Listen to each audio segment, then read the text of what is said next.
পৃথিবীর এমন একটি মানচিত্র আছে যেখানে এক টুকরো জায়গা সাধারণ মানুষের জন্য চিরকাল অদৃশ্য।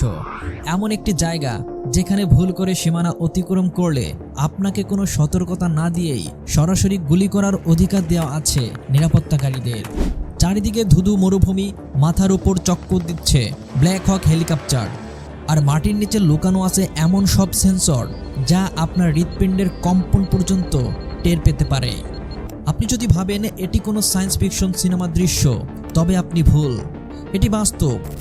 এর নাম এরিয়া 51। মার্কিন যুক্তরাষ্ট্রের নেভাদা মরুভূমির গভীরে অবস্থিত এই ঘাঁটিটি কয়েক দশক ধরে মানচিত্র থেকে মুছে ফেলা হয়েছে। মার্কিন সরকার দীর্ঘ সময় পর্যন্ত স্বীকারই করেনি যে এমন কোনো জায়গার অস্তিত্ব আছে। কিন্তু কেন এত গোপনীয়তা? সেখানে কি সত্যি ভিন গ্রহের প্রাণীদের ব্যবস্থিত করা হয়, নাকি ভেঙে পড়া ইউএফও রিসার্চ ইঞ্জিনিয়ারিং করে তৈরি করা হচ্ছে ভবিষ্যতের যুদ্ধ বিমান? আজ আমরা এই রহস্যের অতল গহ্বরে প্রবেশ করব।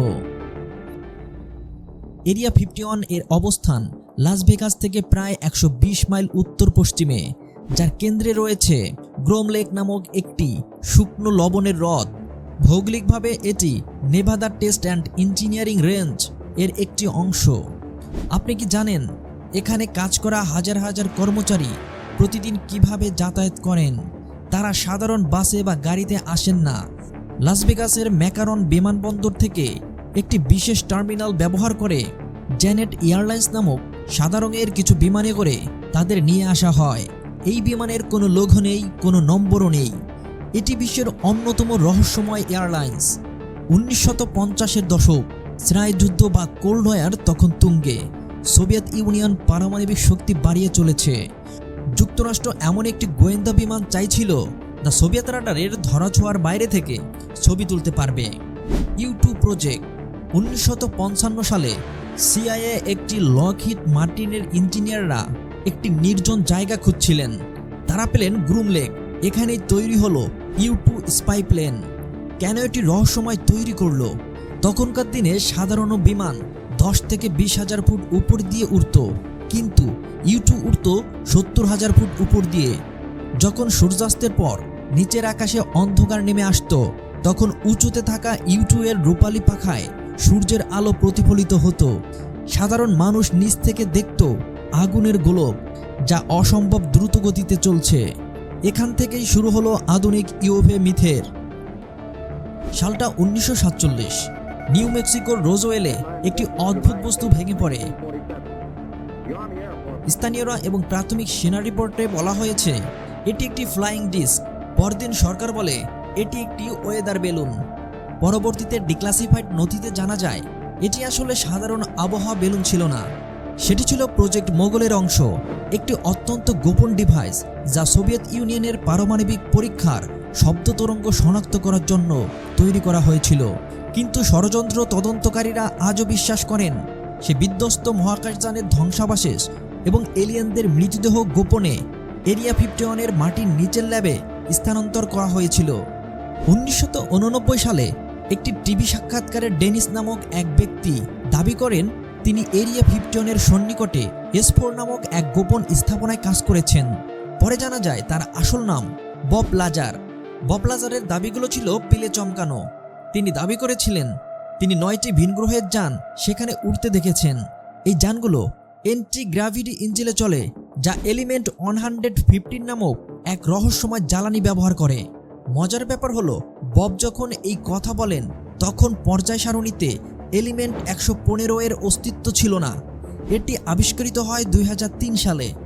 বব লাজার কি একজন প্রতিভাবান বিজ্ঞানী নাকি একজন দক্ষ গল্পকার? আজ পর্যন্ত এর কোনো সুরাহা হয়নি। তবে তার দেওয়া বর্ণনার সাথে বর্তমানে মার্কিন নৌবাহিনীর ফাঁস হওয়া কিছু ইউএফও ভিডিওর অবিশ্বাস্য মিল পাওয়া যায়। এরিয়া 51 এলিয়ানদের জায়গা হোক বা না হোক, এটি নিশ্চিতভাবে আধুনিক প্রযুক্তির আঁতুড়ঘর। SR-51 ব্ল্যাকবার্ড বিশ্বের দ্রুততম বিমান, যা শব্দের চেয়ে 3 গুণ বেশি গতিতে চলে।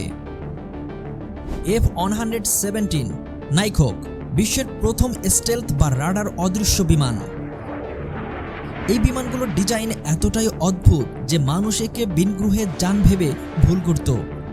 এখনও এই ঘাঁটিতে নেক্সট জেনারেশন এয়ার ডমিনেন্স এবং হাইপারসনিক ড্রোন নিয়ে কাজ হচ্ছে বলে ধারণা করা হয়। 2013 সালে জর্জ ওয়াশিংটন ইউনিভার্সিটির একজন গবেষকের করা প্রতিবেদনের প্রেক্ষিতে CIA প্রথমবারের মতো অফিসিয়ালি এরিয়া 51 নামটি উচ্চারণ করে। তারা স্বীকার করে এটি একটি ফ্যাসিলিটি, তবে এলিয়েন নিয়ে একটি শব্দ সেখানে ছিল না। তারা একে কেবল একটি সামরিক পরীক্ষা কেন্দ্র হিসেবে বর্ণনা করেছে।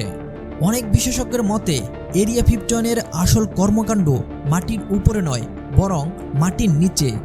সেখানে বিশাল এক সুড়ঙ্গ নেটওয়ার্ক আছে বলে দাবি করা হয়। বায়োল্যাব দাবি করা হয় এখানে মানুষের জিন এবং ভিন গ্রহের জিনের সংমিশ্রণ নিয়ে পরীক্ষা চালানো হয়, যদিও তার কোনো প্রমাণ নেই। সাইকোলজিক্যাল ওয়ারফেয়ার উন্নত প্রযুক্তির মাধ্যমে মানুষের মস্তিষ্ক নিয়ন্ত্রণের পরীক্ষা বা হলোগ্রাম প্রজেকশন নিয়ে গবেষণার কথাও শোনা যায়। বর্তমানে যুদ্ধ মানে এই ড্রোন। এরিয়া 51 এখন ড্রোন যুদ্ধের গবেষণাগার। এখানে এমন সব মাইক্রো ড্রোন বা ড্রাগন ফ্লাই ড্রোন তৈরি করা হচ্ছে যা শত্রু শিবিরের ভেতরে ঢুকে শব্দহীনভাবে তথ্য চুরি করতে পারে। এছাড়াও এখানে বিশ্বের সবচেয়ে শক্তিশালী ইলেকট্রনিক জ্যামিং সিস্টেম বসানো হয়েছে, যা কয়েকশো মাইল পর্যন্ত রাডার বা স্যাটেলাইট সিগন্যাল অকেজো করে দিতে পারে। এরিয়া 51 কি শুধু একটি অত্যাধুনিক বিমান তৈরির কারখানা? যদি তাই হয়, তবে কেন সাধারণ নাগরিকদের উপর প্রাণঘাতী হামলার অনুমতি রাখা হয়েছে? মার্কিন সরকার কি কেবল সামরিক গোপনীয়তা রক্ষা করেছে, নাকি তারা মানব সভ্যতার এমন কোনো সত্য গোপন করছে যা জানলে আমাদের জগৎ বদলে যাবে? হয়তো সত্যটা এর মাঝখানে কোনো এক জায়গায়। হয়তো আমরা এখনো এলিয়েনদের দেখা পাইনি, কিন্তু আমরা এমন সব প্রযুক্তি তৈরি করেছি যা ভিন গ্রহের বাসিন্দাদের মতোই উন্নত। আপনার কি মনে হয় বব লাজার কি সত্য বলেছিলেন, নাকি আমেরিকার এই গোপনীয়তা কেবল রাশিয়ার বা চীনের বিরুদ্ধে নিজেদের শ্রেষ্ঠত্ব বজায় রাখার একটি কৌশল? কমেন্টে জানান আপনার মতামত। তবে সাবধান, নেভাদা মরুভূমিতে যাওয়ার কথা ভাববেনই না, কারণ সেখানে পৌঁছানোর আগেই আপনি হয়তো কোনো অদৃশ্য সেন্সরের জালে ধরা পড়ে যাবেন। আর মনে রাখবেন, এরিয়া 51-এ যা ঘটে তা শেষ পর্যন্ত সেখানেই থেকে যায়।